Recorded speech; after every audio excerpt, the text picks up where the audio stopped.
comment elle a été amenée, collégienne, qui va nous expliquer comment elle a été amenée à lire cette lettre, à lire cette biographie. Oui, alors,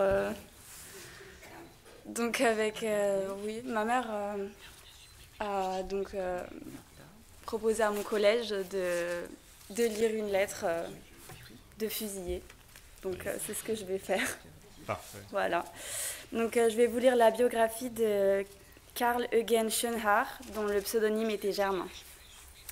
Alors il est né le 20 novembre 1924 à Edelfingen en Allemagne et fusillé le 17 avril 1942 au Mont Valérien, dans la commune de Surest. Il était étudiant, militant communiste, résistant et membre de l'organisation spéciale. Karl Schönhaar était le fils d'Eugen et d'Odette, nés Pissler. Son père, permanent du Secours rouge international, fut chargé lors de la prise du pouvoir par les nazis de l'impression de la propagande du Parti communiste d'Allemagne. Arrêté dès l'automne 1933, il fut abattu le 1er février 1934 par la Gestapo. La presse nazifiée annonça sa mort lors d'une tentative de fuite. Odette Schönhaar et son fils franchirent la frontière et se réfugièrent auprès de leurs parents à Lausanne, en Suisse. Ayant épousé un Allemand, elle avait de ce fait, selon la législation suisse, perdu sa nationalité. Étrangère dans son propre pays, menacée d'être extradée en Allemagne, elle partit une nouvelle fois, avec Karl âgé d'une dizaine d'années, et se réfugia à Paris où elle se remaria. Appelé familièrement Carlo, Karl Schönhaar fut élève au lycée Rollin, aujourd'hui Jacques Decour, dans le 9e arrondissement. Il fréquenta les auberges de la jeunesse et le club des lycéens et étudiants agistes.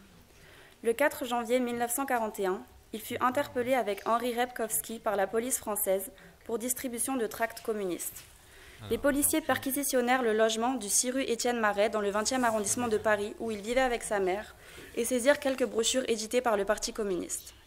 Inculpé, ainsi qu'Henri Repkowski, d'infraction au décret-loi du 26 septembre 1939, il fut laissé en liberté en raison de son jeune âge. La direction du lycée Rollin le renvoya.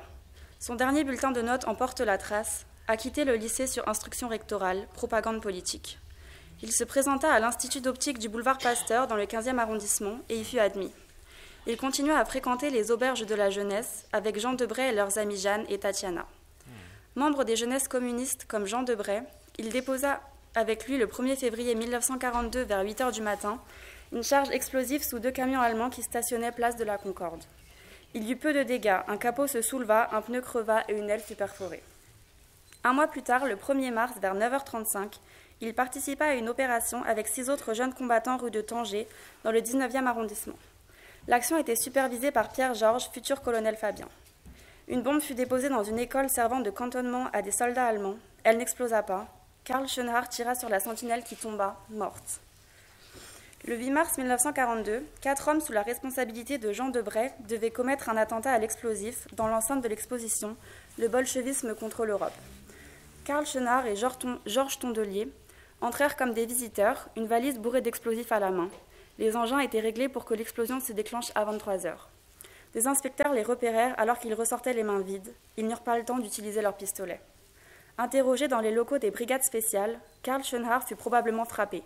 Incarcéré à la prison de la Santé dans le 14e arrondissement, il comparut devant le tribunal du Gros Paris qui siégea du 7 au 14 avril 1942 à la Maison de la Chimie, rue Saint-Dominique, dans le 7e arrondissement. Condamné à mort pour activité de franc-tireur le 13 avril 1942 avec ses compagnons, il a été passé par les armes le 17 avril 1942 au Mont Valérien.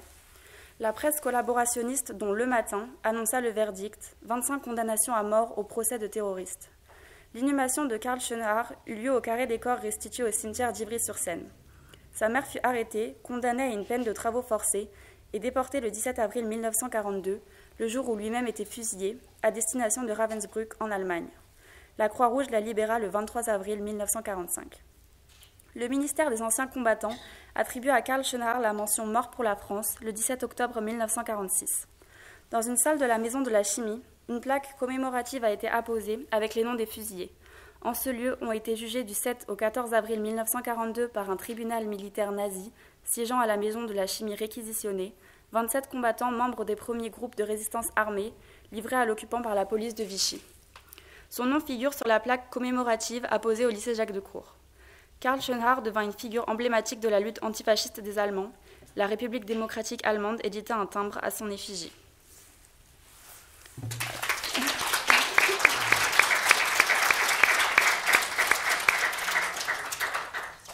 Merci beaucoup.